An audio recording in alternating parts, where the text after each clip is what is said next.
Salut les gars, bienvenue dans cette vidéo, j'espère que vous allez bien. J'ai eu un départ de locataire sur cet appartement-là, alors j'en profite pour vous présenter un petit peu ce que je fais dans l'immobilier. Avant que cette vidéo commence, très important, n'hésitez pas à vous abonner à cette chaîne et à mettre un like, c'est important pour le référencement. C'est parti.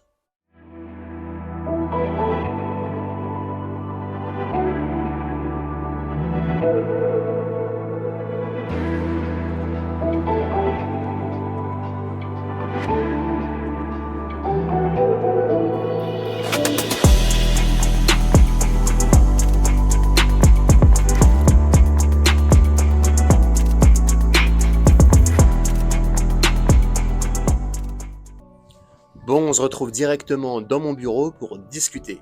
Alors c'est la première fois que je vous présente un business, donc n'hésitez pas à me dire si c'est quelque chose qui vous intéresse. Moi, ça me motivera davantage à le faire. Alors pour ceux qui l'auront compris, c'est de l'investissement immobilier que je fais. J'achète un bien auquel je viens apporter une valeur pour atteindre une certaine rentabilité. Et cette valeur, elle va être matérialisée à travers différentes choses. Ça peut être de par le système d'exploitation, si je loue en Airbnb, donc saisonnier, ou en meublé à l'année, et il y a d'autres choses à faire. Ou ça peut être aussi grâce à l'achat. Si j'achète un grand appartement avec un bon emplacement dans une ville étudiante, je peux le mettre en colocation, ce sera très intéressant. Ou bien un immeuble de rapport à bon prix, c'est vraiment pas mal. Un micro-logement, bon emplacement, bonne ville en Airbnb, ça peut être extrêmement rentable. De plus, je vais atteindre la rentabilité que je cherche grâce à une bonne négociation et aussi en faisant de bons travaux, en achetant des biens qui sont très souvent dans de mauvais état. Alors pour ce qui est de la façon dont je gagne mon argent, c'est simplement les loyers que je vais percevoir. De plus, j'ai la possibilité, si je le souhaite, de simplement pouvoir revendre. S'il y a une bonne plus-value, ou si simplement le bien a été amorti sur quelques années, je peux revendre et sortir avec pas mal. Et ce qui est le plus intéressant dans tout ça, et c'est la première des raisons pour laquelle je fais ça, c'est l'effet de levier des banques. Puisque oui, vous allez mettre de l'apport au début potentiellement, vous allez sortir un peu des sous de temps en temps, mais globalement, la banque va vous financer une énorme partie de tous vos projets. Et là, on arrive à une situation où, si vous jouez bien vos cartes, les choses vont s'auto-financer, voire même vous donner de la rentabilité tous les mois. Puisque ça va être les locataires qui vont payer les mensualités, toutes les éventuelles charges que vous allez avoir à côté du bien, et vous allez avoir un patrimoine de, je sais pas, moi ça dépend ce que vous avez acheté. Si vous avez un petit appartement, peut-être 50 000 euros. Si vous en avez 3-4, peut-être 400 000. Si vous avez 1 million de patrimoine, vous pouvez avoir énormément d'argent finalement qui s'autofinance. Vous avez compris un petit peu l'idée, je pense. Bon, pour ce qui est des personnes avec lesquelles je travaille, alors j'ai un comptable, j'ai un agent immobilier qui me gère la totalité des appartements, et moi je travaille avec des artisans puisque je ne fais pas les travaux moi-même. Ça c'est hors de question. Non merci, ça va aller. Et je vous précise qu'on est sur un bien qui est largement accessible. C'est pas quelque chose qui coûte 300 000 euros. Si vous gagnez aux alentours des 1300 euros tous les mois, que vous gérez bien vos finances, que vous ayez un peu de sous de côté et que vous savez ce que vous faites, vous pouvez vous aussi réaliser ce type de projet-là. Et maintenant, est-ce que ça a été facile? Ça dépend de l'expérience de chacun, mais pour ma part, je dirais pas que c'était extrêmement dur, mais ça a quand même été difficile, puisqu'il y a des banques à convaincre, ça demande une certaine situation. Je veux dire, c'est pas comme YouTube où tu peux te lancer comme ça. Il y a aussi beaucoup de visites immobilières à faire. Une fois que tu as trouvé, tu as des rendez-vous, c'est assez long. Après, tu as les artisans à gérer certaines fois. Il y a des pépins. Et de plus, c'est un business qui, je pense, ne conviendra pas à tout le monde pour une raison assez simple. Tout le monde n'est pas prêt à avoir 50 000, 200 000, 300 000, 1 million, 500 000 euros de crédit au-dessus de la tête qu'il faut rembourser. Certaines personnes le vivront extrêmement mal. Et ça peut se comprendre. D'ailleurs, pour ce qui est des chiffres, on en parlera ici à la fin de la vidéo. Mais là tout de suite, on retourne à l'appartement et puis je vous présente un petit peu tout ça en détail. Allez, on y va. Alors cet appartement, ça fait maintenant un peu plus d'un an que je le possède. Il est loué en meublé, et il a toujours été loué sans aucun problème. Les locataires sont partis dimanche, aujourd'hui on est jeudi, et c'est maintenant l'agence qui va s'en occuper. Et quand je l'ai acheté, vous pouvez le voir, il était dans un très mauvais état.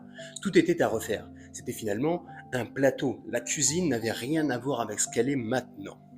Comme vous le voyez, j'ai fait mettre une belle faïence grise, on a un beau plateau de travail, on a de beaux meubles, il y a un beau frigidaire américain. Moi j'aime beaucoup, je trouve que ça rajoute vraiment un plus, ce petit truc-là.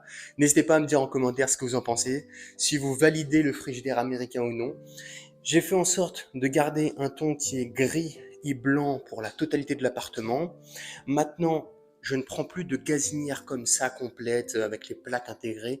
Je fais directement intégrer dans la cuisine. C'est beaucoup plus esthétique. On a la machine à laver qui est là. Bon, voilà, la petite hotte blanche. On a une belle hauteur sous plafond. Je crois qu'il y a 2,77 m si je ne dis pas de bêtises. Donc ça fait d'assez beau volume. La petite fenêtre qui va bien. Ici, il n'y a pas de double vitrage pour une raison très simple. C'est qu'il n'y a aucun passage, il n'y a rien du tout, il n'y a pas de bruit de ce côté-là. Par contre, de l'autre côté de l'appartement, là-bas, j'ai fait mettre du double vitrage. Comme vous voyez, il y a aussi l'interphone. Quand on appelle en bas, c'est toujours un petit bidule sympa à voir. Ici, bon on a les toilettes, assez classiques. La porte d'entrée qui est là. Le salon, comme vous le voyez, il est en long comme ça. Et il n'est pas extrêmement large. Normalement, à chaque fois, je mets des très gros canapés avec des choses en angle comme ça, puis ça me coûte 650 balles le canapé généralement. Mais là, étant donné que c'était assez petit, mettre un petit canapé, c'est vraiment une bonne chose. Et je l'ai acheté aux anciens locataires qui étaient là. De plus, on a le meuble télé, avec une télé. Tous les meubles, je les ai achetés neufs. Là, on a des espèces de chevrons qui sont là tout le long. Moi, je trouve que ça apporte un petit peu un cachet. Juste à côté du meuble télé, on a pas mal d'emplacements pour ranger différentes affaires. Moi, je trouve que c'est vraiment sympa d'avoir des choses incrustées dans le mur. Dans un autre appartement, j'ai plein de meubles qui sont incrustés tout le long et moi, je trouve que ça apporte vraiment quelque chose de plus. On a à chaque fois des prises qui sont un petit peu partout. C'est toujours utile. Je vous montre le reste. Ici, on a la buanderie.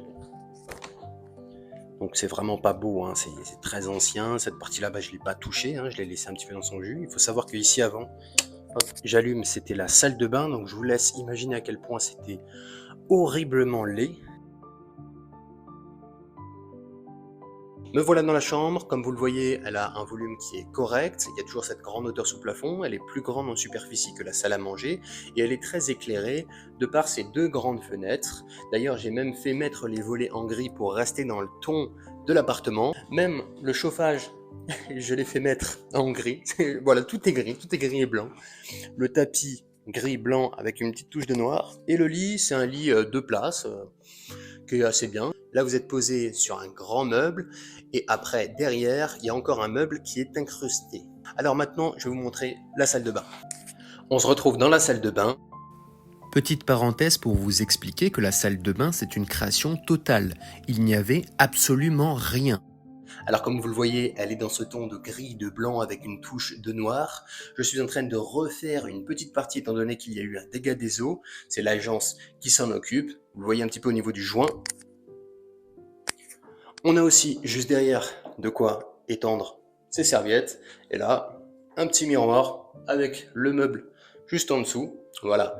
Bon, maintenant pour ce qui est des chiffres, on se retrouve directement dans mon bureau. Bon, on en arrive aux chiffres. Alors, c'est un appartement qui fait 40 mètres carrés. Il est situé dans une ville d'à peu près 8000 habitants. Cette ville-là, ce qui est sympa, c'est qu'il y a 2 gares. Une qui est dans le centre-ville et une autre qui est un peu plus excentrée, beaucoup plus grosse. À 10 minutes en train, on arrive dans une ville de 300 000 habitants en comptant la périphérie. À 8 minutes en voiture, on arrive dans une ville de 23 000 habitants. 20 minutes, on a un magnifique lac. Et à 3 minutes, on a un club de wakeboard. Donc l'emplacement, on est vraiment pas mal. Frais de notaire, 5 000 €, les meubles, 1 800 €, les travaux, il y en avait beaucoup, 17 500 €. Prix d'acquisition, lorsque je l'ai vu affiché sur le Bon Coin, il était à 60 000 €. Vu l'ampleur des travaux, je suis venu et j'ai fait une offre à 50 000 €, qui a été refusée. Je suis passé sur un autre projet. Je suis revenu 7 mois après sur le Bon Coin et j'ai vu que l'appartement y était encore affiché. J'ai dit, ils ont peut-être du mal à vendre. Alors je les ai appelés. Bonjour, je vous refais la même offre à 50 000 €. Et c'est passé. Comme quoi, certaines fois, il faut simplement savoir être patient. J'ai mis 7 mois à négocier 10 000 €. Et je vous précise aussi que j'ai mis 2 000 € d'apport. Et j'ai fait financer cet appartement acte en main. Donc les frais de notaire sont inclus directement dans le prix de vente. Ce qui fait qu'en réalité, je l'ai payé 55 000 €. Ça permet d'avoir un certain 110%. Alors pour ce qui est du loyer perçu et des différentes charges, j'ai ma tablette qui va un petit peu m'aider. L'appartement est loué 530 €.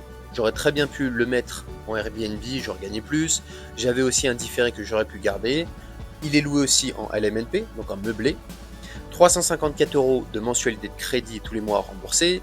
30 € qui correspondent à l'agent immobilier.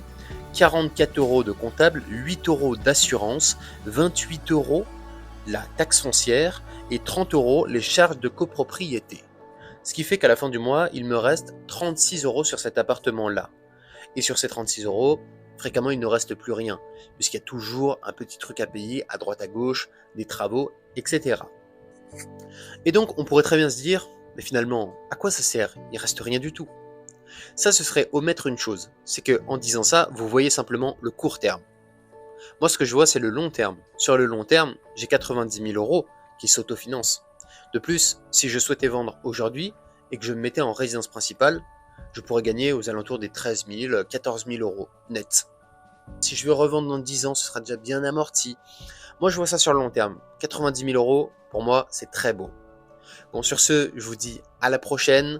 Mettez-moi en commentaire si cette vidéo vous a plu. J'étais assez réticent à la faire puisque je savais que des chiffres 50 000, 90 000, pour certains, ça peut être beaucoup et ils peuvent, je sais pas, les gens ont la critique facile, vous savez.